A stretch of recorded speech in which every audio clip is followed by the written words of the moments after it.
নমস্কার বন্ধুরা, স্বপ্নার মেয়ে রান্নাঘরে তোমাদের আবারও একটা নতুন ভিডিও নিয়ে অনেক অনেক স্বাগত।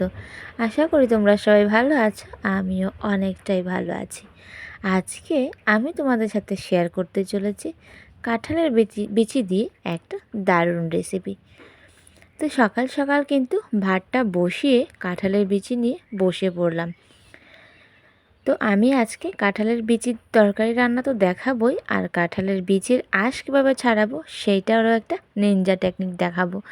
তো দেখো, আমি কিন্তু বিচিগুলো একটা চাটার মধ্যে ঢেলে দিয়েছি, আর সাথে নিয়ে নিলাম বাটাবুটি করার আমার পোঁতাটা। তো পোঁতাটার সাহায্যে কিন্তু আমি আজকে সবগুলো বীজের আঁশ ছাড়াবো। তো দেখো, আমি কিন্তু এরকমভাবেই পোঁতাটার সাহায্যে সবগুলো বিচি থেকে আঁশগুলো ছাড়িয়ে নিচ্ছি। সবগুলো আঁশ ছাড়াতে ছাড়াতে আমি কিন্তু এই তরকারিতে ইউজ করব মাছ, আর তার জন্য মাছগুলো কিন্তু ভেজে নিয়েছি। তো দেখো, প্রায় 10 থেকে 15 মিনিট পর আমি কিন্তু সবগুলো কাঁঠালের বিচির আঁশ ছাড়িয়ে নিয়েছি, আর ছাড়িয়ে ভালো করে ধুয়ে একটা বাটির মধ্যে নিয়ে নিয়েছি। তো চলো এখন শুরু করি রান্নাটা। তো চুলায় আগুনটা ধরিয়ে কড়াইটা বসিয়ে দিলাম, আর কড়াইয়ের মধ্যে দিয়ে দিলাম অনেকটা পরিমাণে জল। জলটা যখন গরম হয়ে গেছে তখন আমি দিয়ে দিয়েছি কাঁঠালের বিচিগুলো।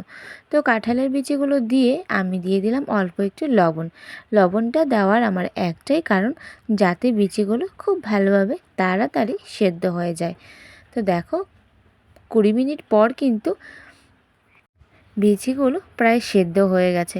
তো চলো এবার চেক করে দেখি।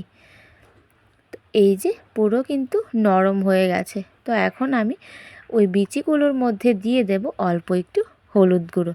হলুদ গুঁড়োটা দিয়ে এখন আমি এই ঘুটনিটার সাহায্যে ভালো করে ঘুরতে ঘুরতে প্রায় 10 থেকে 15 মিনিট এরকমভাবে ঘুটেছি। তারপরে কিন্তু পুরো ডালটা ফ্রেশ হয়ে গেছে। এখন কিন্তু কাঁঠালের বিচিগুলো পুরো মুগ ডালের মতো লাগছিল। তো দেখো, আমি কিন্তু কাঁঠালের বিচির ডালটার মধ্যে দিয়ে দিলাম ভেজে রাখা মাছগুলো।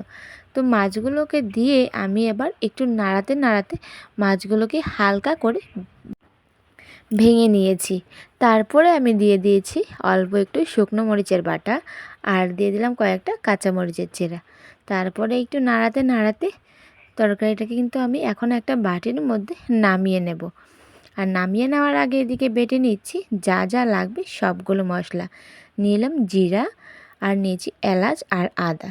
তো দেখো, বাটাবুটি হয়ে যাওয়ার পর আমি কিন্তু তরকারিটা বাটিতে নামিয়ে কড়াইটা আবার ধুয়ে বসিয়ে দিয়েছি চুলায়। আর কড়াইয়ের মধ্যে দিয়ে দিলাম 2টো তেজপাতা, আর দিয়েছি তেল, গোটা শুকনো মরিচ, এবং তারপরে দিয়ে দিয়েছি অল্প একটু পেঁয়াজ কুচি। পেঁয়াজটাকে একটু হালকা করে লাল লাল করে ভেজে নিয়েছি। আর যখন পেঁয়াজটা লাল হয়ে গেছে তখন আমি দিয়ে দিলাম অল্প একটু জিরে বাটা। জিরে বাটাটাকে তেলের সাথে ভালো করে নাড়িয়ে চাড়িয়ে এখন আমি দিয়ে দেব সেদ্ধ করা ডাল।